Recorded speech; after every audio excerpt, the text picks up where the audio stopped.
দিতে হয়, মেহনত দিতে হয়, সময় দিতে হয়, তখন কিছু পাওয়া যায়। বুজুর্গানে দিন সারা বছরকে বছর চিল্লা দিচ্ছেন, সারা বছরকে বছর উপবাস করছেন, সারাদিন রোজা রাখছেন, একদিন মাঝে তুইও রোজা রাখছেন, কেউ আবার সারা বছর রোজা রাখছেন, আবার সারা রাতে টাকার মধ্যে ছিলেন।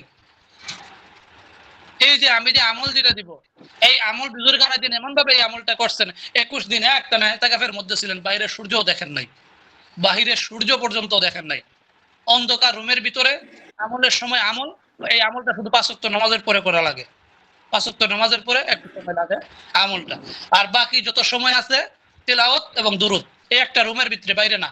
এই রুমের ভিতরে নিজে পাকায়, নিজে খায়, পাকানে কি আগেই পাকায় রেডি করে, কি পাকায়, ময়দা দিয়া আর জয়তুনের তেল দিয়ে ওটা মাখাইয়া লাড্ডু বানায়, এত বড় বড় করে লাড্ডু বানায়, ওই সেহরির সময় 2টা খায় আর ওই ইফতারের সময় 2টা খায়, এই মাত্র এই তো বড় বড় 2টা লাড্ডু, বাস যথেষ্ট।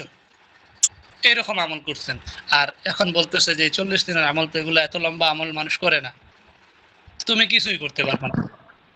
এই জন্য তো ওস্তাদজি অনেক কষ্ট করে, আপনারা যেভাবে কষ্ট করেছেন, বুজুর্গের দিন যেভাবে কষ্ট করছেন, এই জন্য ওনারা বলতে দেরি কাজ হইতে দেরি না। আর আমরা মনে করেন সারা রাত দিন তদবির লেখা কষ্ট করলে কোনো কাজে ফায়দা আসে না, কারণ আমাদের কোনো সাধনা নাই, ধৈর্য নাই, কোনো কিছু নাই, আমরা শুধু চাই মাংনা খাওয়ার জন্য।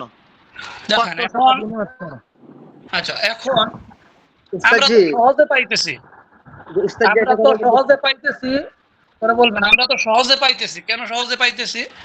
আগে বুজুর্গানে দিন যারা ছিলেন, বড় বড় তদবির জগতের রাজ করছেন, তদবির জগতের বাদশাহ ছিলেন, আল্লাহর ওলি ছিলেন, তারা এই আমলগুলোর মধ্যে অনেক মেহনত করছেন সফলতা আনার জন্য। তারা লম্বা লম্বা চিল্লা দিচ্ছেন, 3 চিল্লা 4 চিল্লা, কঠিন ভাবে পরেশ করছেন, রোজা রাইখা রাইখা আমল করছেন কঠিন ভাবে। এরপরে আমাদের জন্য এগুলার শর্ট করে দিয়ে গেছেন, ছোট ছোট চিল্লা করে দিয়ে গেছেন, অনেক কিছু ছাড়ও দিয়ে গেছেন আমলের মধ্যে, অনেক সুযোগ সুবিধাও দিয়ে গেছেন এই আমলের মধ্যে। কিন্তু অথচ যারা দিয়ে গেছেন, বুজুর্গানের দিন যারা করছেন, তারা কিন্তু এই সুযোগ তারা পায় নাই, তারা আরো কঠিন ভাবে আমলগুলা করছে। কিন্তু আমাদের জন্য এইগুলার একটু সহজ করে দেওয়া হয়েছে, এরপরে আমরা করতে চাইতেছি না। আমরা সহজেই চাই, যেমন লাফ দিয়ে গাছের আগায় কোনো অবস্থায় যদি উঠা যায়, ওই লাফ দিয়ে উঠতে পারবেন, কুফরি দিয়ে উঠতে পারবেন, এরপরে একটা লাফতি যেমনি দেওয়া হইব ওই আঘাত থেকে একবারে ডাইরেক্ট নিচে। আর যারা চিরস্থায়ী তো জাহান্নামে, ওইটা আলাদা বিষয়, ওইটা আলাদা বিষয়। আমি গত পরশু দিন না এর আগে তো কোন একটা জায়গায় একটা তান্ত্রিক বলতেছিল যে এই নুরি যে আমল যেগুলা, এগুলা 3-6 মাসের ভিতরে নষ্ট হয়ে যায় না, নুরি আমল যেগুলা 3-6 মাসের ভিতরে নষ্ট হয়ে যায়, আর কুফরি আমল যেগুলা এগুলা চিরস্থায়ী। আমি তারা জবাব দিছি যে চলো একবার প্রমাণ করে দেখি, একবার প্রমাণ করে দেখি কোনটা টিকে বেশি।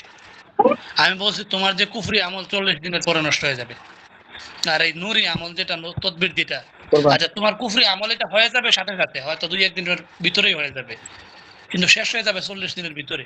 আর আমি নুরি যেটা করব, হয়তো 2 দিন একটু সময় বেশি লাগতে পারে, তবে ওইটা চিরস্থায়ী, ওইটা নষ্ট হবে না। তদবির জগতে অনেক কিছু দেখেন, কারামত দেখেন, অনেক কারামত দেখা যায়, অনেকে আবার প্রশ্ন করেন যে এই কারামত দেখছি, অমুক মুদাব্বির এরকম কারামত দেখাইছে, ওইরকম দেখাইছে, হাতে তাবিজ আনে, কি করে, ওই করে, সেই করে, সব কুফরির মাধ্যমে আপনি করতে পারবেন। হ্যাঁ, যদি করেন, প্রথম দুনিয়া হারাইবেন, দ্বিতীয় আখিরাত হারাইবেন। দুনিয়া তো বেশি দিন টিকতে পারবেন না, আখিরাত তো চিরস্থায়ী জাহান্নামী হয়ে পড়ে থাকবেন। তো এই তদবির দিয়ে কাজ লাভ কি? না দুনিয়া পাইলেন না আখিরাত পাইলেন, লাভ কি ওই তদবির শিকার? জানতাম যদি না, হ্যাঁ দুনিয়াতে আপনি রাজ করে গেছেন, দুনিয়াতে বেশি দিন কিছু করতে পারবেন না, এই সীমিত মাত্র কয়েকটা দিন করবেন, এরপরে আপনি ওই দুনিয়াতেই শেষ। ওইখানে আল্লাহ তাআলা 1 লাথি দিবেন, কি বলেন যে যা ছাড় দিছি, কিন্তু ছেড়ে দিই নাই, ছাড় দিছি, একটু ছাড় দিলাম, দেখি কতটুকু যাইতে পারো,